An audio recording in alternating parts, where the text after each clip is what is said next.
Judges 13.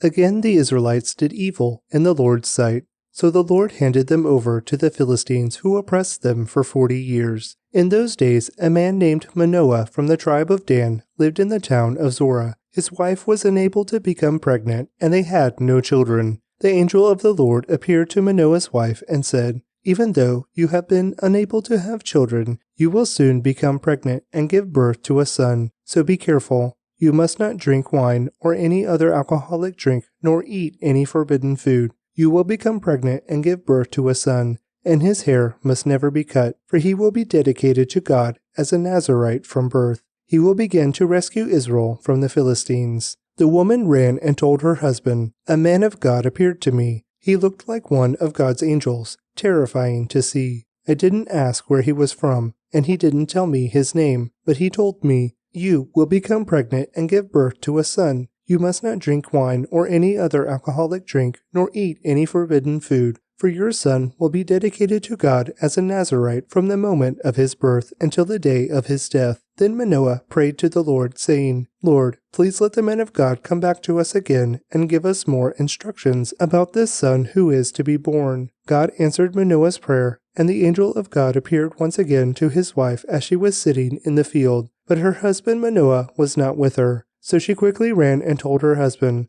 'The man who appeared to me the other day is here again.' Manoah ran back with his wife and asked, 'Are you the man who spoke to my wife the other day?' 'Yes,' he replied, 'I am.' So Manoah asked him, 'When your words come true, what kind of rules should govern the boy's life and work?' The angel of the Lord replied, 'Be sure your wife follows the instructions I gave her. She must not eat grapes or raisins, drink wine or any other alcoholic drink, or eat any forbidden food.' Then Manoah said to the angel of the Lord, 'Please stay here until we can prepare a young goat for you to eat.' 'I will stay,' the angel of the Lord replied, 'but I will not eat anything.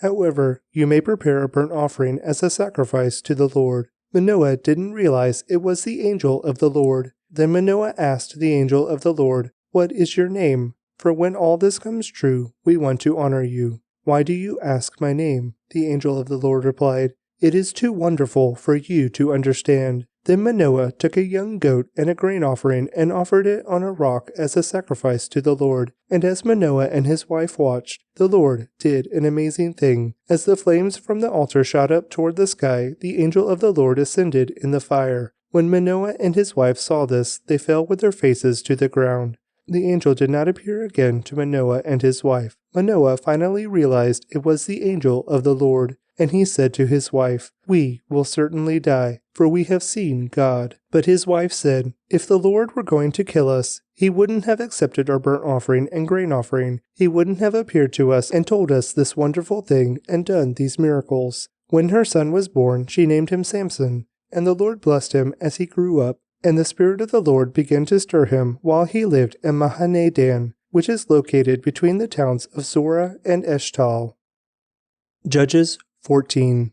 One day when Samson was in Timnah, one of the Philistine women caught his eye. When he returned home, he told his father and mother, 'The young Philistine woman in Timnah caught my eye. I want to marry her. Get her for me.' His father and mother objected. 'Isn't there even one woman in our tribe or among all the Israelites you could marry?' they asked. 'Why must you go to the pagan Philistines to find a wife?' But Samson told his father, 'Get her for me. She looks good to me.' His father and mother didn't realize the Lord was at work in this, creating an opportunity to work against the Philistines who ruled over Israel at that time. As Samson and his parents were going down to Timnah, a young lion suddenly attacked Samson near the vineyards of Timnah. At that moment, the Spirit of the Lord came powerfully upon him, and he ripped the lion's jaws apart with his bare hands. He did it as easily as if it were a young goat, but he didn't tell his father or mother about it. When Samson arrived in Timnah, he talked with the woman and was very pleased with her. Later, when he returned to Timnah for the wedding, he turned off the path to look at the carcass of the lion. And he found that a swarm of bees had made some honey in the carcass. He scooped some of the honey into his hands and ate it along the way. He also gave some to his father and mother, and they ate it. But he didn't tell them he had taken the honey from the carcass of a lion.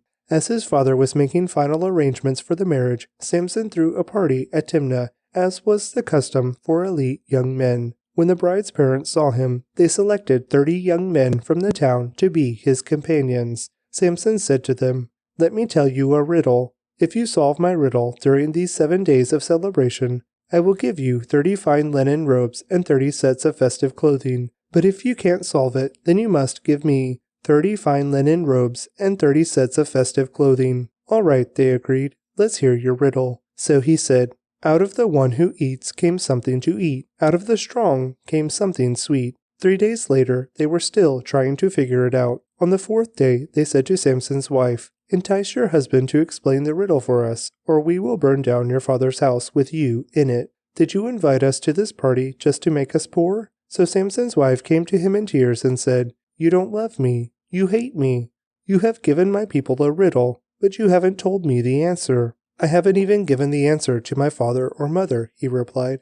"Why should I tell you?" So she cried whenever she was with him and kept it up for the rest of the celebration. At last, on the 7th day, he told her the answer, because she was tormenting him with her nagging. Then she explained the riddle to the young men. So before sunset on the 7th day, the men of the town came to Samson with their answer. "What is sweeter than honey? What is stronger than a lion?" Samson replied, "If you hadn't plowed with my heifer, you wouldn't have solved my riddle." Then the Spirit of the Lord came powerfully upon him. He went down to the town of Ashkelon, killed 30 men, took their belongings, and gave their clothing to the men who had solved his riddle. But Samson was furious about what had happened, and he went back home to live with his father and mother. So his wife was given in marriage to the man who had been Samson's best man at the wedding.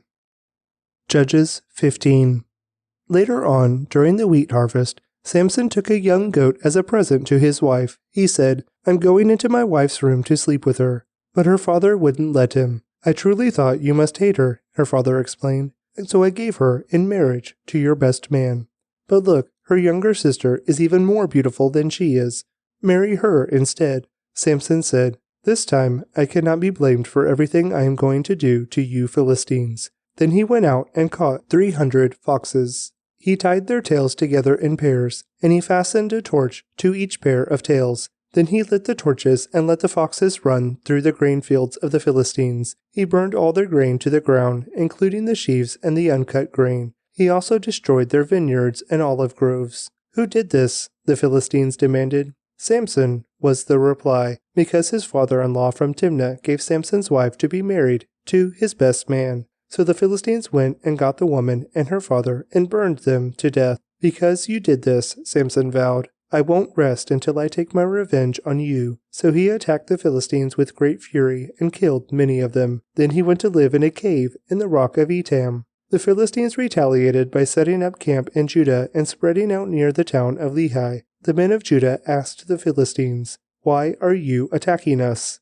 The Philistines replied, "We've come to capture Samson. We've come to pay him back for what he did to us." So 3,000 men of Judah went down to get Samson in the cave of the rock of Etam. They said to Samson, "Don't you realize the Philistines rule over us? What are you doing to us?" But Samson replied, "I only did to them what they did to me." But the men of Judah told him, "We have come to tie you up and hand you over to the Philistines." "All right," Samson said, "but promise that you won't kill me yourselves." "We will only tie you up and hand you over to the Philistines," they replied. "We won't kill you." So they tied him up with 2 new ropes and brought him up from the rock. As Samson arrived at Lehi, the Philistines came shouting in triumph, but the Spirit of the Lord came powerfully upon Samson, and he snapped the ropes on his arms as if they were burnt strands of flax, and they fell from his wrists. Then he found the jawbone of a recently killed donkey. He picked it up and killed 1,000 Philistines with it. Then Samson said, "With the jawbone of a donkey, I've piled them in heaps. With the jawbone of a donkey, I've killed 1,000 men." When he finished his boasting, he threw away the jawbone, and the place was named Jawbone Hill. Samson was now very thirsty, and he cried out to the Lord, "You have accomplished this great victory by the strength of your servant. Must I now die of thirst and fall into the hands of these pagans?" So God caused water to gush out of a hollow in the ground at Lehi, and Samson was revived as he drank. Then he named that place the Spring of the One Who Cried Out, and it is still in Lehi to this day. Samson judged Israel for 20 years during the period when the Philistines dominated the land. John 7. After this, Jesus traveled around Galilee. He wanted to stay out of Judea, where the Jewish leaders were plotting his death. But soon it was time for the Jewish festival of shelters, and Jesus' brothers said to him, "Leave here and go to Judea, where your followers can see your miracles. You can't become famous if you hide like this. If you can do such wonderful things, show yourself to the world." For even his brothers didn't believe in him. Jesus replied, "Now is not the right time for me to go, but you can go any time. The world can't hate you, but it does hate me, because I accuse it of doing evil. You go on. I'm not going to this festival, because my time has not yet come." After saying these things, Jesus remained in Galilee. But after his brothers left for the festival, Jesus also went, though secretly, staying out of public view. The Jewish leaders tried to find him at the festival and kept asking if anyone had seen him. There was a lot of grumbling about him among the crowds. Some argued, "He's a good man," but others said, "He's nothing but a fraud who deceives the people." But no one had the courage to speak favorably about him in public, for they were afraid of getting in trouble with the Jewish leaders. Then, midway through the festival, Jesus went up to the temple and began to teach. The people were surprised when they heard him. "How does he know so much when he hasn't been trained?" they asked. So Jesus told them, "My message is not my own. It comes from God who sent me. Anyone who wants to do the will of God will know whether my teaching is from God or is merely my own. Those who speak for themselves want glory only for themselves, but a person who seeks to honor the one who sent him speaks truth, not lies. Moses gave you the law, but none of you obeys it. In fact, you are trying to kill me." The crowd replied, "You're demon-possessed. Who's trying to kill you?" Jesus replied, "I did one miracle on the Sabbath, and you were amazed. But you work on the Sabbath too, when you obey Moses' law of circumcision. Actually, this tradition of circumcision began with the patriarchs, long before the law of Moses. For if the correct time for circumcising your son falls on the Sabbath, you go ahead and do it, so as not to break the law of Moses. So why should you be angry with me for healing a man on the Sabbath? Look beneath the surface, so you can judge correctly." Some of the people who lived in Jerusalem started to ask each other, "Isn't this the man they are trying to kill? But here he is, speaking in public, and they say nothing to him. Could our leaders possibly believe that he is the Messiah? But how could he be? For we know where this man comes from. When the Messiah comes, he will simply appear. No one will know where he comes from." While Jesus was teaching in the temple, he called out, "Yes, you know me, and you know where I come from. But I'm not here on my own. The one who sent me is true, and you don't know him. But I know him, because I come from him, and he sent me to you." Then the leaders tried to arrest him, but no one laid a hand on him, because his time had not yet come. Many among the crowds at the temple believed in him. "After all," they said, "would you expect the Messiah to do more miraculous signs than this man has done?"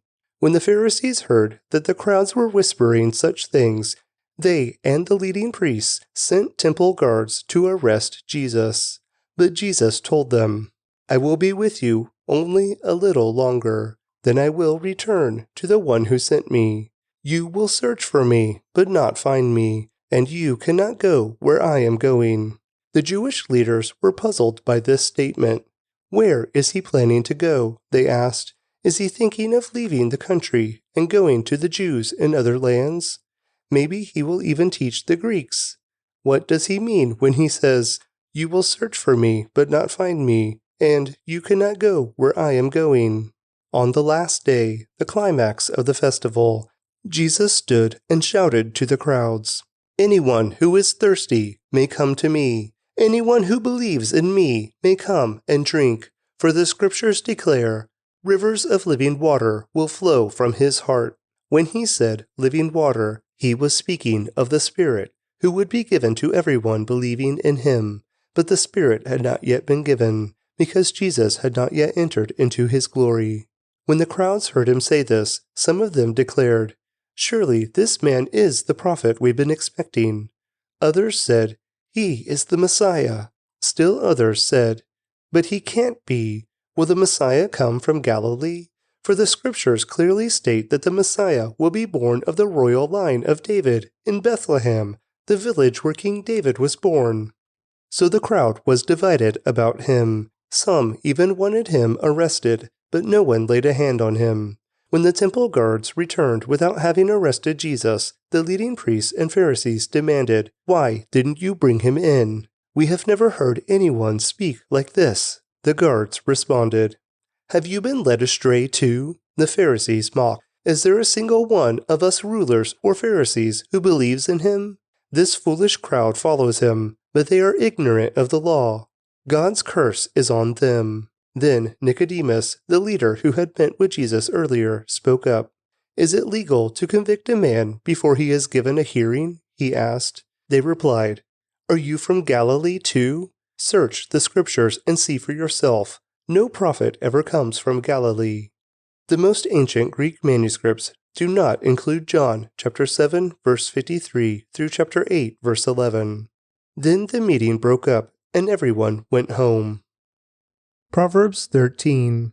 A wise child accepts a parent's discipline. A mocker refuses to listen to correction. Wise words will win you a good meal, but treacherous people have an appetite for violence.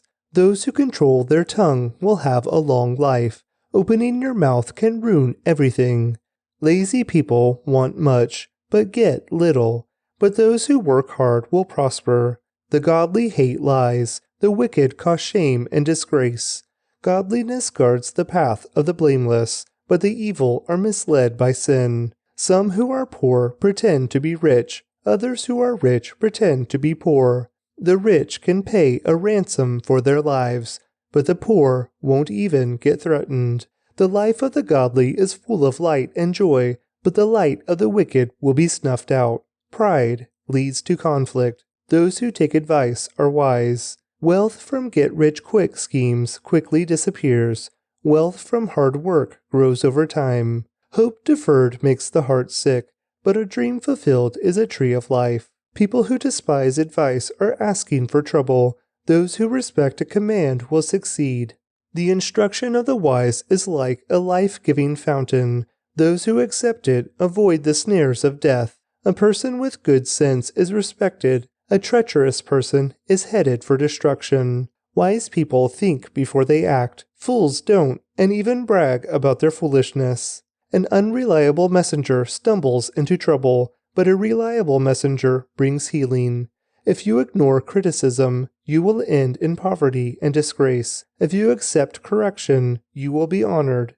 It is pleasant to see dreams come true, but fools refuse to turn from evil to attain them. Walk with the wise and become wise. Associate with fools and get in trouble.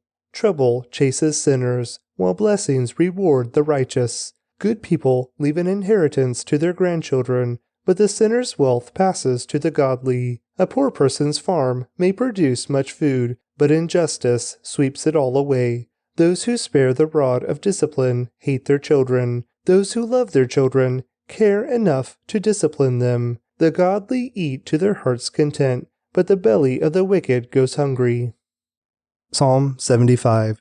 For the choir director, a psalm of Asaph, a song to be sung to the tune, "Do Not Destroy."